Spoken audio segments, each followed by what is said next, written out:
자, 2부인데요. 이번에는 그래도 디테일한 걸 원하잖아요. 자, 네, 우리 방법 다 그렇죠. 준비했을 거예요. 네. 아까 말씀하셨던 책들 다 읽어보셨죠? 네.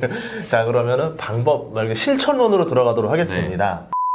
구체적으로 어느 지역 사야 돼요? 그러면 이제 네, 이거 많이 들어봤을 거예요. 네. 예. 그러니까 제가 내 집 마련하는 거 기준으로 말씀을 드릴게요.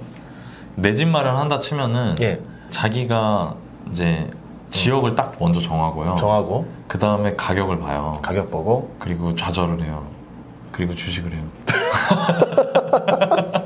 근데 있을 것 같아요. 충분히 있을 것 그쵸. 같아요. 예. 근데 저는 이게 접근을 이렇게 하면 안 되고 어떻게 해야 되냐면 지금 시장에서 예. 그러니까 예를 들어서 제가 그러니까 영끌을 해도 되는 시기가 있어요. 영끌하면 안 되는 시기도 있어요. 지금이 영끌하면 안 되는 시기예요. 왜냐면 너무 많이 올라왔기 때문에. 반대로 지방 시장 중에 많이 오르지 않은 곳 같은 경우에는 영끌로 내 집 마련 가능한 지역들도 있어요. 제가 보기에. 그러면 오히려 조금 무리하더라도 좋은 거 사야 되는 지역도 있어요. 그러니까 지역마다 약간 그게 달라요. 다르다는 거네요. 네, 다 달라요. 이 타이밍이. 네. 그런데 그렇게 얘기하면 너무 얘기가 벌어지니까 일단은 수도권을 베이스로 제가 얘기를 해볼게요. 지금 수도권은 너무 많이 올라왔어요. 그래서 내가 지역을 먼저 정하면은 아까 말씀드린 것처럼 살 수 없는 분들이 더 많다. 그렇죠. 그쵸? 그러면은 이럴 때 어떻게 해야 되냐. 먼저 그럼에도 불구하고 내 집 마련을 하셔야 되는 분들이 있어요. 그리고 이제는 내 집 마련보다 다른 방법을 찾는 게 더 나은 분들도 있어요. 그럼 이 둘 중에 하나에 내가 어디에 해당되는지를 봐야 돼요.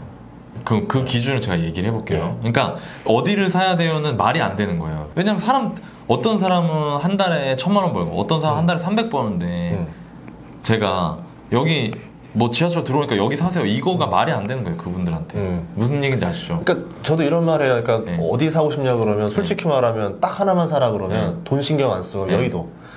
그치. 근데 살 수 있는 사람이 없어요. 네, 없죠. 나도 못 사. 그러니까 그런 거를 내가 먼저 어떤 지역에 집중하는 것보다 내 상황에 집중을 해야 된다. 이거 제가 진짜 강조하는 내용이거든요. 주식이랑 좀 다르다 생각을 해야 되겠네요. 이건 다른 거죠. 그렇죠. 왜냐면 이건 내 돈이 다 들어가니까. 그러니까 그걸 먼저 생각을 하셔야 되고 그 다음에 내가 어떻게 해야 되냐. 내가 지금 내 집 마련 해야 되는 사람인가? 그리고 지금 내가 내 집 마련 할 수 없는 사람인가를 따져봐야 돼요. 기준이 있나요? 기준이 있어요. 제가 그 얘기를 할 거예요. 이제. 예를 들어서 내가 가지고 있는 돈이 있잖아요. 내가 가지고 있는 돈에 그 돈을 가지고 예산을 먼저 구해요. 그 예산을 구할 때는 좀 어느 정도 과정이 있는데 그냥 심플하게 얘기하면 지금 현재 대출 규제 상황에서 살 수 있는 집 값의 맥시멈이 본인의 예산인 거예요. 그러니까 지금 대출이 LTV 40% 나오고 그쵸? DSR도 40% 규제가 있잖아요. 내가 내 종잣돈이랑 대출 규제 상황 안에서 살 수 있는 집이 얼마나 될까를 따져보셔야 된다. 실투자금을 얼마나 동원할 수 있느냐. 내 돈이랑. 그쵸. 그러니까 내 돈이랑 대출받을 수 있는 금액. 지금 우리 이제 투자용 부동산이 아니라 실거주용 부동산 사는 걸 말하는 거니까. 그러면은 내 종잣돈이랑 내 종잣돈에 받을 수 있는 대출 금액이 있을 거란 말이에요. 지금 규제 상황 안에서.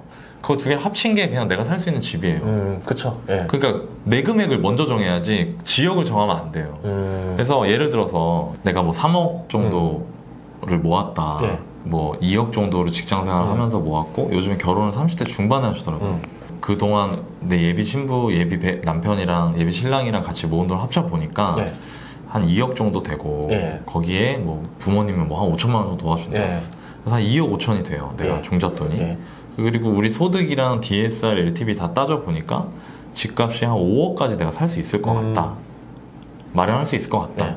자, 그럼 5억이 나왔죠. 그럼 5억짜리 집을 찾는 거예요, 이제부터. 근데 진짜 숫자가 굉장히 현실적이다. 현실적이지. 이 5억이니까 지금 느껴지는 게, 일단 우선 아가 한번 나올 것 같아요. 서울에 없지 않나? 그렇죠. 서울에 없어요. 서울에 없는데 서울에 없다고 내 집 말을 안 하면 안 된다는 거예요. 제 말은. 그러니까 제가 지금 서울이 뭐 어디가 유망합니다 이렇게 말을 했는데 그게 구독자분들한테 도움이 되냐? 아니 도움이 안 돼. 왜냐면 내가 안 되니까. 중요한 거는 각각의 개인의 입장에서 어떻게 출발하는지를 알려드리는 게 중요하니까. 제가 그래서 이 말을 하는 거고. 그렇게 해서 금액이 2억 5천에 대출 2억 5천에서 5억 정도가 내 예산이 됐다. 일단 나왔잖아요.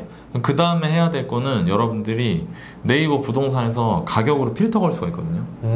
4억 5천에서 5억으로 이렇게 딱. 그리고 평수를 원하는 평수를 25평이다. 예. 25평 평수 필터를 딱 걸어서 찾아보는 거예요. 예. 그 지도에 떠버려요, 단지가. 그러니까 직관적으로 눈에 들어오거든요. 그렇게 해서 찾아. 그렇게 해서 찾으면 내가 살 수 있는 단지가 구체적으로 특정이 되죠. 딱딱딱 이렇게. 그러면 그 단지에서 내가 지금 우리 직장까지 출근이 가능한지, 내가 나와 같이 결혼할 우리 예비 배우자가 출근이 가능한지를 따져보고요. 그게 가능하면은 그 집을 사면 돼요. 근데 그게 어렵다. 도저히 불가능하다. 그게 도저히 네. 불가능해. 네. 그러니까 내가 살 수 있는 금액이 예를 들어 3억이라서 3억으로 찾아봤더니 내가 직장까지 절대 출퇴근 불가능하다. 그거는 집을 지금은 살 수 없는 거라는 거예요. 지금 상황에서는. 예. 그러니까 그런 부분들을 감안하셔서 집을 사실 수 있는 분들은 내 집 마련 하시는 게 좋다. 지금도 전 여전히. 왜냐면 전세금이 계속 올라갈 겁니다. 그러면은 어떤 일이 벌어질 수 있냐면 정말 최악인 경우에는 한 5년, 6년 뒤에 내가 지금 살까 말까 고민하는 매매가를 전세가가 넘어갈 수도 있어요. 그리고 내가 내 집을 이렇게 했더니 내가 도저히 내 생활권 안에서 살 수 있는 집이 없다. 그런 분들은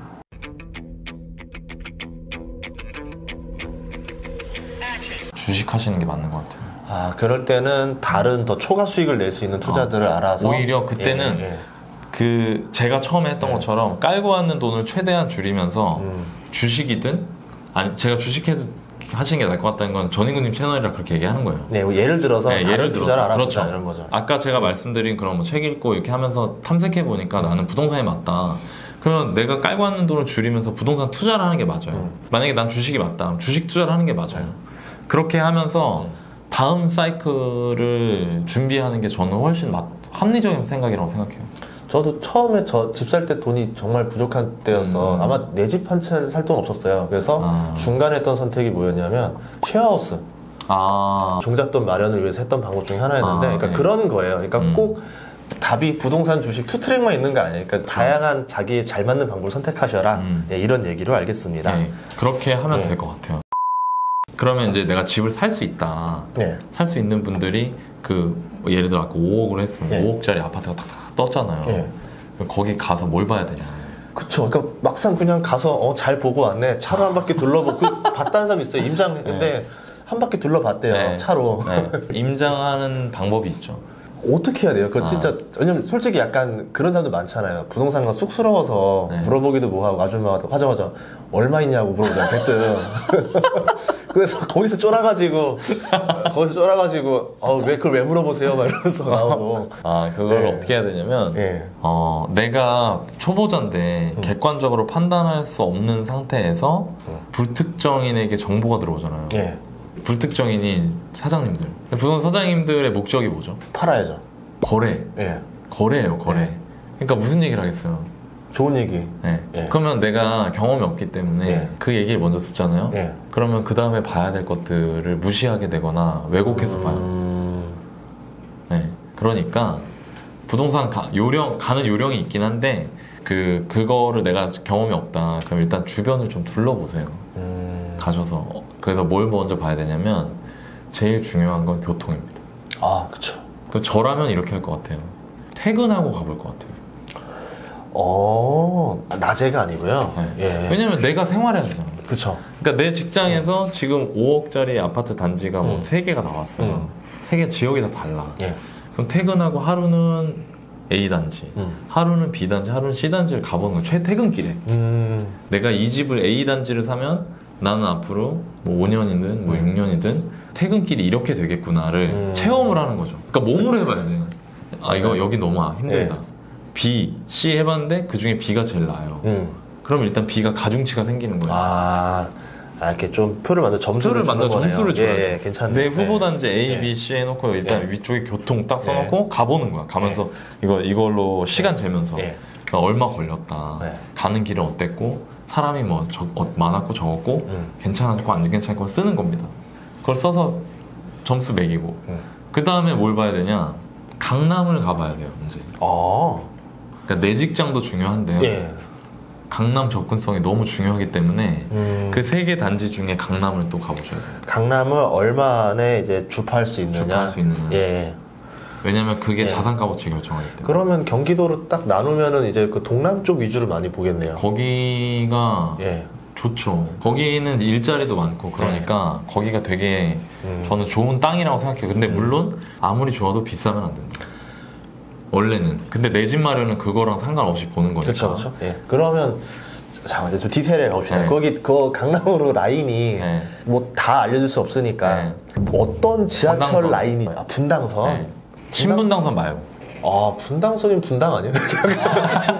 아니, 분당선은 선릉도가 저기 강남구도 들어가요.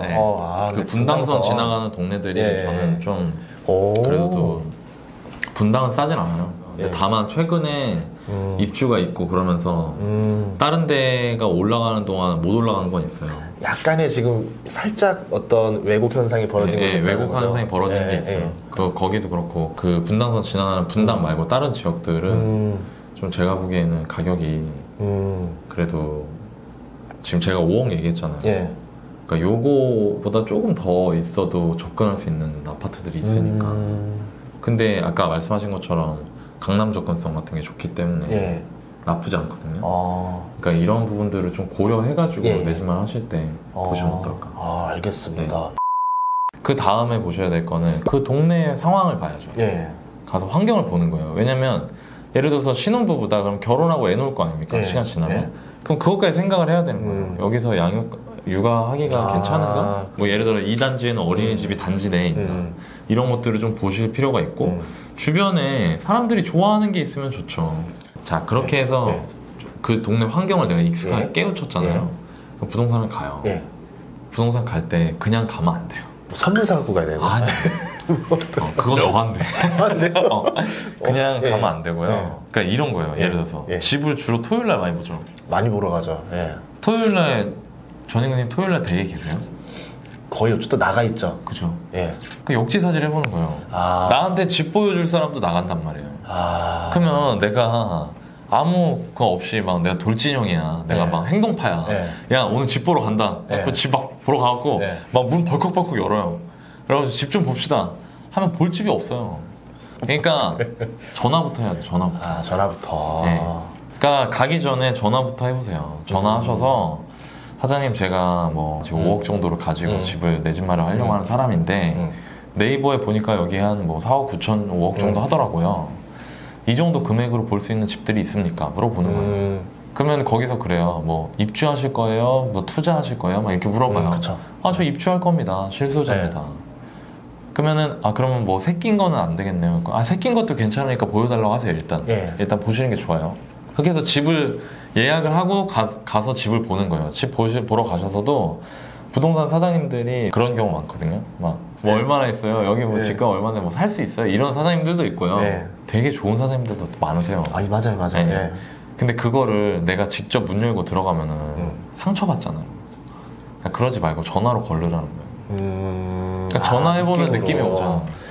그러니까 이런 사장님도 있어. 네, 아니요, 네, 이런 사람들이 있어요. 그럼 그냥 끊으세요. 그냥 끊고 안 가면 돼요, 거기.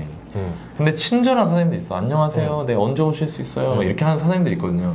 그런 사장님 통해서 집을 보시고요. 요즘에 좀 주의해야 될 게 뭐냐면은 좋다. 이거 전화를 너무 많이 하시면 안 돼요. 그리고 특정 물건을 물어보시면 안 돼요. 전화 너무 많이 해서. 어떤 이유죠, 그게? 왜 그러냐면 예를 들어서 네이버 부동산에 8층짜리 물건인데 이게 좀 싼 것 같아, 내가 보기에. 그러면 부동산 전화 많이 해서 진짜 정보를 다 빼내야지라고 생각을 하고 전화를 하잖아요. 그러면 예를 들어서 부동산이 그 단지 4개가 있는데 A, B, C, D 4개 부동산이 있는데 A 부동산에도 전화, B 부동산, C 부동산, D 부동산 다 전화했어요. 자, 그러면은 이 A, B, C, D 부동산 사장님들이 그 매도자랑 연락을 할 수도 있거든요. 그렇죠. 전화가 왔다. 내일 집 보러 올 수도 있을 것 같다. 이렇게 할 수도 있어요. 아니면 매도자가 전화를 할 수도 있고. 그러면 사람은 한 명이 전화한 거죠. 그렇죠. 근데 각각 부동산 사장님들은 이 사람이 다른 부동산 전화한 거 알아요, 몰라요? 모르잖아요. 그러니까 어떻게 되냐면 4명이 전화한 것처럼 되는 갑자기 거예요. 우리 집이 인기가 되게 좋은 집이고 되게 착각한다. 매도자가. 그래서 갑자기 매물을 걷어들인다. 매물 걷어요. 근데 그럴 수밖에 없는 게 매도자 입장에서는 항상 그런 고민이에요. 내가 싸게 판 거 아닌가? 그렇지. 그러니까 이거 하실 때 그 전화를 너무 많이 하시는 것보다, 특히 지금같이 매물이 없을 때는 전화 많이 하시는 것보다 물건을 특정해서 물어보지 마세요. 일단 그냥 뭐 어떠냐고 거기 제가 이 정도인데 예산이 이 정도인데 여기 내 집 마련 할 수 있는 게 있습니까? 라고 물어보시고 예산을 딱 그 어떤 집을 네이버 부동산에 올라온 집 뭐 8층 이거 8층짜리 물건 이거 이 가격 맞아요? 이걸 계속 여기저기 물어볼 필요가 없다. 그렇게 해서 부동산 한 괜찮은 친절한 사장님 딱 골라가지고 거기다 가시는 게 좋아요. 그리고 그렇게 부동산에 갔는데 나한테 친절했는데 이 사장님이 물건이 몇 개 없어. 아, 그럴 수도 있죠. 그럴 수도 있잖아요. 네. 그럴 때 다른 부동산에 가는 거예요. 사장님 안녕하세요. 네, 제가 이 근처에 올 일이 있어서 왔다가 이사 생각이 있어가지고 그러는데요. 여기 단지에 지금 예산 이 정도로 구할 수 있는 집들이 있을까요? 라고 물어보는 거예요. 그럼 사장님이 막 있어요. 막 그 집 볼 수 있어요? 그러면 만약에 못 본다 그러면은 그 집이 지금 뭐 몇 동이에요? 이 정도 물어볼 수 있어요. 호수는 잘 얘기 안 해줘. 그쵸. 몇 동이 있는지 알 수 있어요. 몇 동에 얘기를 해요. 그럼 내가 좀 전에 본 집이 있잖아. 그 집인지 아닌지 알 수 있잖아. 대충 동으로도 추정이 되니까. 아니 만약에 동이 같아. 그럼 몇 층이냐고 물어보는 거야. 호가 2개밖에 없죠. 몇 층이에요? 그러면 몇 층이라고 얘기를 해주겠죠. 내가 예를 들어 103동에 1503호를 봤는데 103동이래 사장님이. 그럼 103동 몇 층이에요? 그럼 10층이에요. 그럼 내가 본 거랑 다른 거야. 그럼 물건이 있는 거잖아요, 다른 게. 그쵸. 그럼 그거를 물어보는 거예요. 그러니까 그렇게 하면서 부동산 다른 데를 한 군데씩 가보는 거예요. 그럼 어떻게 되냐? 많이 보겠죠. 그쵸. 근데 이거 너무 심플한 게 많이 보면 많이 볼수록 좋은 집 찾을 확률이 높아지는 거예요. 그 궁금한 건 보통 집 내부는 하나 정도 보고 나면 다 비슷하잖아요. 그렇죠. 안에 들어가서 보는 게 꼭 중요한 거예요. 중요해요. 이게 언제 중요하냐면 그 연식이 오래되지 않은 집은 괜찮아요. 그리고 딱 물어봤을 때 집주인이 산다고 하면 그것도 괜찮아. 왜냐면 집주인들은 집을 굉장히 깨끗하게 쓰기 내 거니까. 제가 지금까지 집을 얼마 만에 바뀌었어요. 근데 확률적으로 집주인분들 사시는 집이 깨끗해요. 그리고 신축은 뭐 망가질 것도 없잖아요. 얼마 안 됐으니까. 그러니까 신축이면서 집주인 사는 집은 뭐 집을 안 볼 수도 있어요. 근데 연식이 오래돼 가면서 동시에 임차인들이 많이 살았던 집이다. 그럼 꼭 가서 봐줘야 돼요. 집, 그러니까 수리비를 견적 보러 가는 거죠. 견적 보러 가는 거. 대충 어디 얼마나 들어가겠다, 그걸 태워야겠다. 저는 그거 할 때도 전체 올수리 금액에서 살릴 수 있는 것만 딱 보고 그 가격을 빼서 정해요. 이거 해야지 하면 헷갈리니까. 그러니까 예를 들어서 싱크대만 살릴 수 있다. 그럼 싱크대 지금 한 좀 긴 거는 한 250 넘어가거든요. 좀 긴 30평에 들어가는 싱크대 이런 거는. 그러면 예를 들어서 전체 인테리어 하는데 맡겼을 때 한 1600, 1700 정도 든다. 그러면 한 250 빼는 거예요. 그러면 나 이 집 수리하는데 한 1,400만 원 정도 되겠구나. 어쨌든 발로 뛰는 만큼 나오는 방식이네요. 그러니까 저는 이런 거예요. 수리가 잘 된 집이 있어요. 집주인이 살고. 그리고 같은 단지에 동향 다 비슷해. 컨디션이. 근데 어떤 집은 계속 20년 동안 임대를 돌려가지고 집이 많이 망가졌어. 근데 여기는 5억인데 얘가 4억 7천이다. 그럼 제가 2천만 원 얘기했잖아요 지금. 그러면 나는 이걸 사서 2천만 원 들여서 수리하는 게 낫잖아요. 4억 9천이잖아요. 그러니까 이렇게 판단하시는 게 좋다는 거죠. 근데 대부분 실수자분들 보면은 지금 망가진 걸 안 봐요. 그러니까 그런 식의 관점으로 접근하시는 게 그런 데에서 오히려 또 기회가 많이 나온다. 그렇죠. 그러니까 1,000만 원이라도 싸게 살 수 있는 방법인 거죠. 내가 여기서 앞으로 10년을 살아야 되니까 어차피 수리는 할 건데. 그러니까 그렇게 임장을 하시면은 제가 말씀드린 대로 하시면 조금 그래도 내 집 마련 하실 때 현장에서 좀 도움이 되지 않을까. 좋습니다. 이제 마지막 질문이 될 것 같은데. 그럼 내가 집을 팔거나 전세를 내놓을 때 또 이런 경우 있어요. 집이 안 팔려요. 내 전세가 왜 안 나갈까요? 이제 이런 경우가 있는데 좀 어떤 비결이 있을까요? 일단 매도는요. 매도로 나온 다른 집을 한번 보면 나와요. 중요한 얘기다. 그러니까 사람이 내 거가 이뻐 보이는 거예요. 내 거는 더 좋아 보여. 근데 시장에서 판단하는 거잖아요. 그러니까 되게 저도 이제 현장 다니다 보면은 매도 내놓으신 분들이 부동산에 역정 내시는 분들이 있어요. 왜 이거 못 파냐고 막. 그 부동산 사장님들이 그 가격이 안 돼요 사장님 안 된다니까요. 그러니까 왜 안 되냐고. 지금 이거 우리 집이 제일 좋은데 막 동향도 제일 좋고. 근데 사람들은 그렇게 판단 안 한다는 거거든요.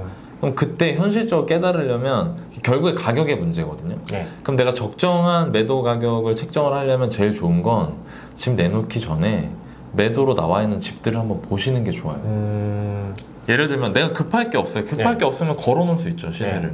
그러니까 지금 현재 6억이라고 해도 6억 5천에 걸어놔도 돼요. 뭐 자기 자유지 뭐. 그쵸. 어차피 안 팔릴 거니까 그러면. 근데 대신에 맨날 사는 집만 보러 오고 네, 팔리지는 않고, 네, 팔리진 않고 스트레스 받고. 근데 집도 보지도 않을 거예요. 처음에 6억 5천 되면은. 그러니까 걸어놓는 사람들 있어요, 시세. 그러니까 저도 가끔 내놓을 때 있거든요. 네, 얼마나 되나 보려고, 어느 정도에 거래될까를 보려고. 근데 그런 경우에는 그렇게 해도 되죠. 근데 내가 진짜 팔고 싶어. 정말. 그리고 팔아야 돼. 이거를. 세금이든 아니면 갈아타기라서 저쪽 잔금 치르기 위해서든 팔아야 돼. 그러면 현실적으로 팔릴 수 있는 금액으로 내놓는 게 핵심이거든요. 그렇죠. 근데 팔릴 수 있는 금액을 판단하는 가장 좋은 방법이 지금 여기 나와 있는 다른 매도 물건을 보는 거예요. 그럼 딱 갔는데 예. 우리 집은 수리한 지 10년 됐어. 예. 근데 이 집은 수리한 지 2년밖에 안 됐는데 이 집은 7억이래. 예. 근데 우리 집을 내가 7억 2천에 내놓은 거야. 그럼 당연히 안 팔리죠. 안 팔리지. 저기 먼저 나가고 나서 나중에 얘기하니까. 그러니까 그걸 깨달아야 된다. 근데 만약에 내 시간이 있으면 7억 2천 예. 내놓을 수 있죠. 예. 내놓고 그 집이 팔리는 날을 계속 보는 거죠. 그렇죠. 예. 그러면은 감이 잡히는데 만약에 내가 되게 급해. 예. 그럼 6억 9천에 팔아야지.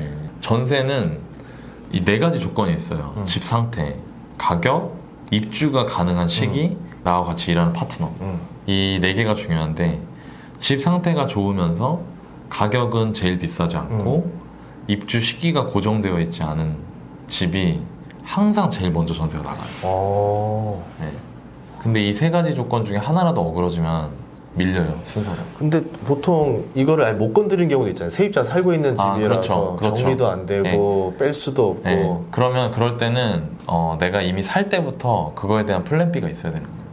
아, 이거는 내가 잔금을 치러야 될 수도 있겠구나. 이런 생각을 해야 돼요. 그러니까 예. 그런 거를 이 요소를 알고 있으면 예. 지금 상태를 보고 예. 아, 이거 내가 생각한 것보다 전세 뒤에 나갈 수도 있겠구나를 판단할 수 있잖아요. 예.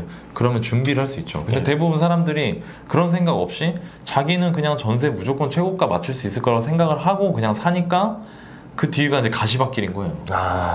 예. 굉장히 중요한 내용이에요. 예. 그러니까 좋은 상태, 예. 좋은 상태여야 되고요. 그러니까 나 같아서 들어가기 싫은 집을 전세 최고가 받겠다고 하면 말이 안 되는 거예요.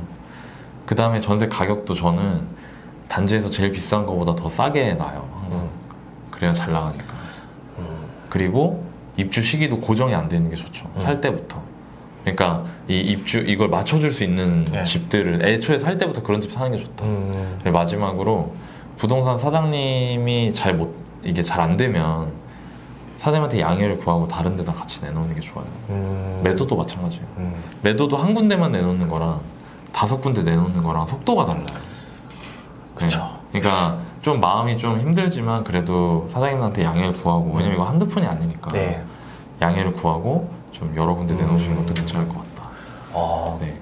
되게 좋은 정보 감사합니다. 왜냐하면 굉장히 실리적인 얘기를 해주셨어요. 네, 내가 어느 정도 가진 돈에서 진짜 할 때 A부터 Z까지 다 알려주셔가지고 매수부터 매도까지 알려주신 거 아니에요? 네. 그렇죠.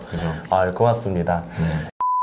네, 마지막으로 저희 채널 분들에게 또 인사 한마디 부탁드리겠습니다. 네. 예.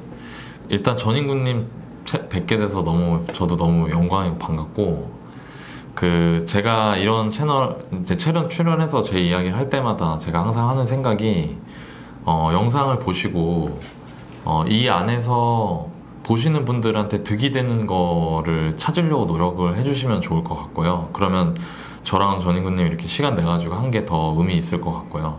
여러분들도 귀한 시간 내가지고 20분, 30분 영상 보신 게 헛되지 않을 것 같거든요. 그래서 도움이 될 수 있을 만한 부분을 찾아내는 걸 잘 집중을 해주시면 좋을 것 같고 그리고 꼭 행동하셨으면 좋겠어요.